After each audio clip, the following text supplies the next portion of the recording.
Sometimes people have negative emotions when they hear words like broken, battered, beaten, bored, hopeless, whatever it may be. But I think there are so many people who are feeling that way. They're disengaged from their own life. Oftentimes, I call them the underdogs of their own life. And I think it's because, like you portray on the show, a lot of people have gone through trauma, adversity, setbacks, whatever it may be.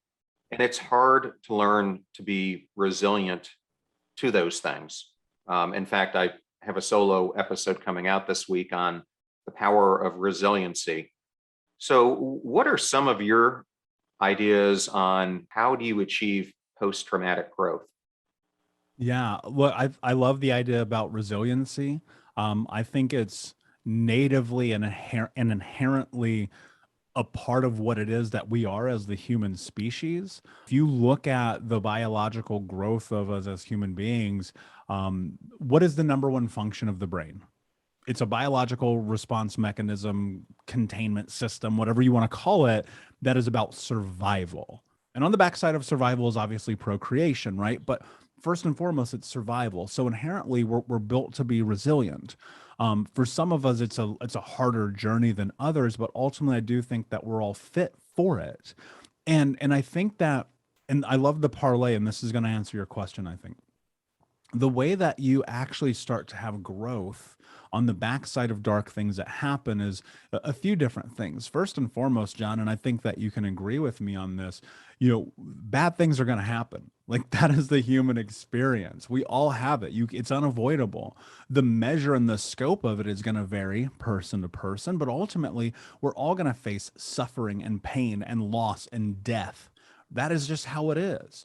And so in that, you kind of come to this place where you look at life through acknowledgement. And I think that's always kind of the first step in growth.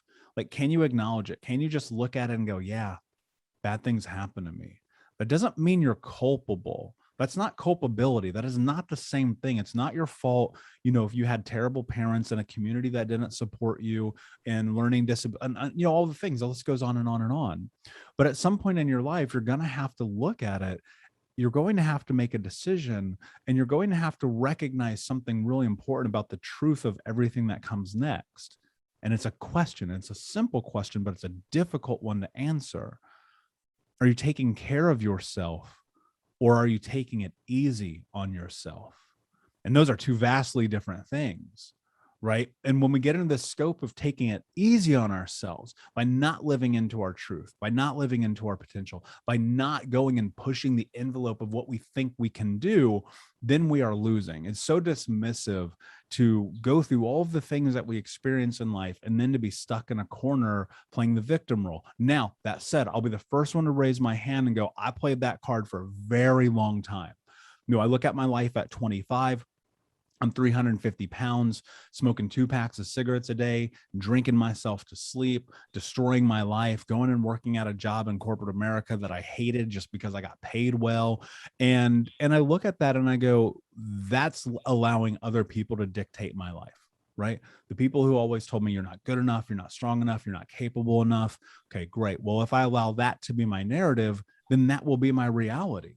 Because look, the reality is that when you look at life through understanding that the only way that you grow is through challenging yourself to be okay with being in discomfort, right? Not running from it, not shying from it, because when you do that, you're going to lose every single time.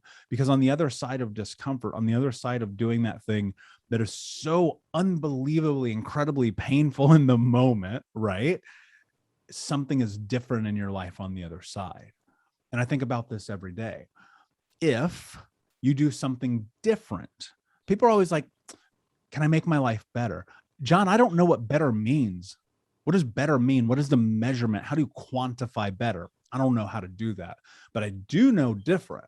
And I say, if I can do one thing every day to make my life different than when it is today, that is in alignment with my mission, my vision, my values, and my goals, then on a long enough timeline, I can do anything. So one act, one movement in a different direction, just 1 degree from where you are right now, every single day for a year is 365 decisions that you have made. I'm going to tell you right now, if you make 365 different choices than the choices you make today, you will have growth. I'm not saying it's going to be easy, because it's not. It's going to be uncomfortable and difficult and painful, but on the backside, it will be different.